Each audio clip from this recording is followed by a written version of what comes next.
All right, Nick, let's talk about the Nebraska Cornhuskers.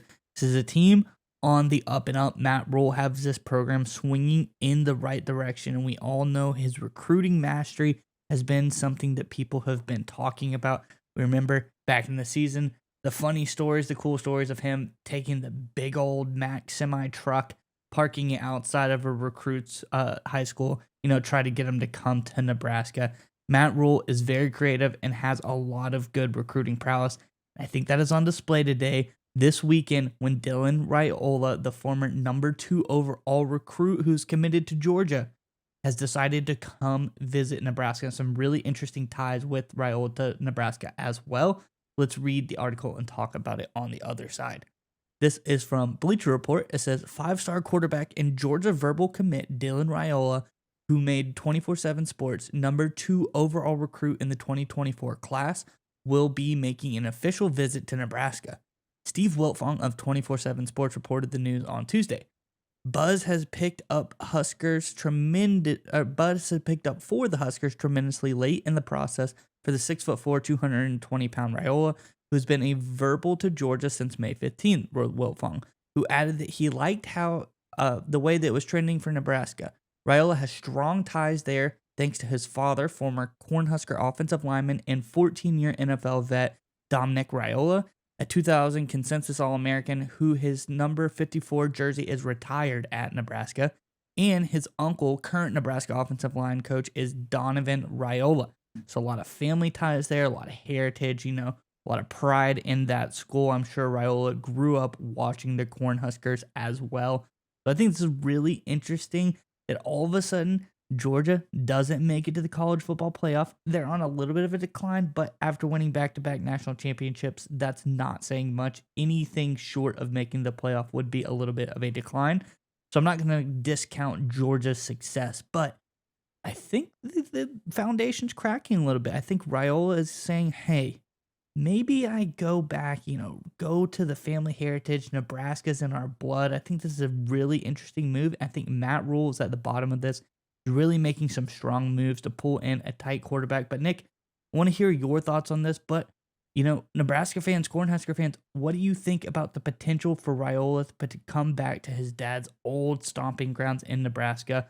Would you like Raiola to be here? Do you think you can do it without him? Do you think he's going to come? Let us know in the comment section below. But Nick, what are your thoughts on this for Nebraska?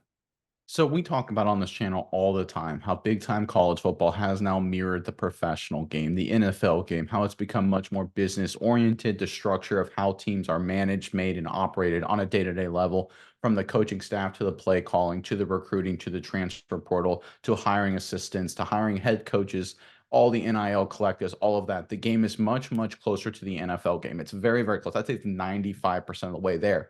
The 5% that where college football is still separate, and this is the key element when it comes to Raiola, Nebraska, is the emotional element of college football. There is something inherently magical about the game of college football and the connection it has for people who grew up in those environments, right? I grew up in the Southeast. I know a lot of people grew up in the Florida Panhandle. A lot of people were dead set, like since generations, Alabama, Florida State, LSU, right? That's just what they were. I know you grew up in South Carolina.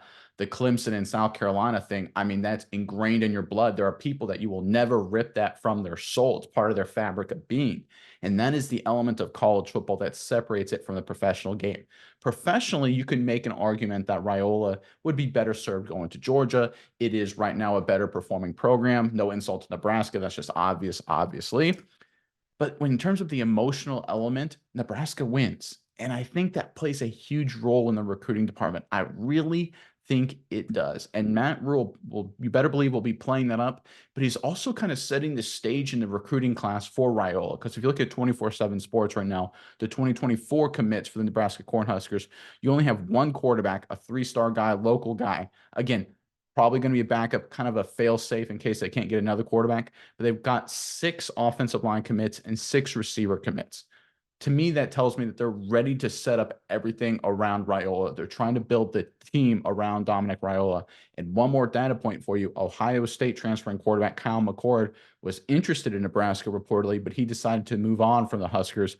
Most likely the reason is because Rule and company said, listen, we're all in on Dominic Raiola. If we get him, Kyle McCord, you're not going to be our starter. I don't know that for certain, but I can guarantee you that's a conversation in some way, shape, or form that took place. To me, Matt Rule doesn't make that statement. Matt Rule doesn't turn away Kyle McCord if he believes he doesn't have a good shot at Dominic Raiola. All that being said, I'm going to come out here and be bold with this prediction. I think Raiola commits to Nebraska. I think he goes to Nebraska. I think it plays for the Cornhuskers. I think the emotional element of college football is too strong, and Matt Rule and company has been doing a good job making sure the red carpet is rolled out for this kid in terms of playing time right away, in terms of not having to compete against other veteran guys. I think all the things that need to go in motion are set in motion perfectly, and I think Raiola is going to end up playing for Nebraska.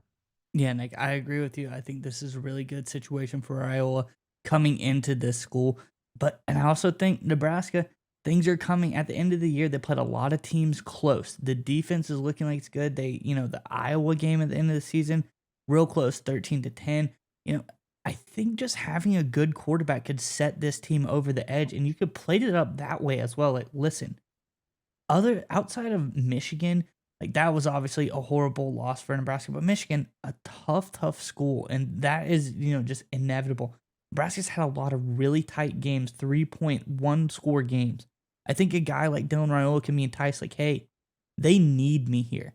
Georgia doesn't necessarily need me to win, but you couple that with the heritage of Nebraska, Dylan Raiola feels like I could be the missing piece. You feel a little bit special when it's like, oh, you're going into the machine of Georgia college football greatness. They pump out recruits left and right. You're always replaceable. When you come to Nebraska as a guy like Raiola, you feel special. Like, I could be the missing piece. I could be the thing that throws us over the edge.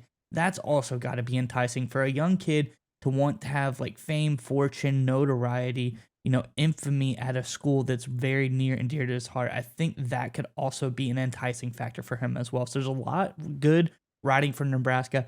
I'm excited to see how this visit, unturns, and I want to see what Matt Rule is able to do in regards to getting this guy to commit to Nebraska. Well, and just to end on, you brought up a great point. I think this is going to be a big selling point for Rule as well. If you look at the Nebraska 5 losses of their 5 one-score losses, this was their offensive output: 10 points, 17 points, 10 points, 17 points, 10 points. Right? That's obviously below average for college football. You get quality quarterback play, and Nebraska's 10-2. Right? They're going to the Big Ten championship game to play Michigan this past season. Right? That's difference between the quarterback play they had and quality quarterback play. And once you get that quality quarterback play, once you get Raiola to come in, more and more and more recruits will come in, and suddenly everything will elevate, right? This Nebraska team is a lot closer than people think. I think the addition of Raiola could be the linchpin to knock this team to going from a team that maybe 5-7, maybe make a bowl, to a top 10 going to conference title game kind of team. They're really, really close. I think this visit coming up with Raiola and his impending decision will obviously be massive for the program. And like I said, I'm going to go on record right now. I think Raiola plays for Nebraska. I think the emotional connection is too strong. I think he will be a Cornhusker.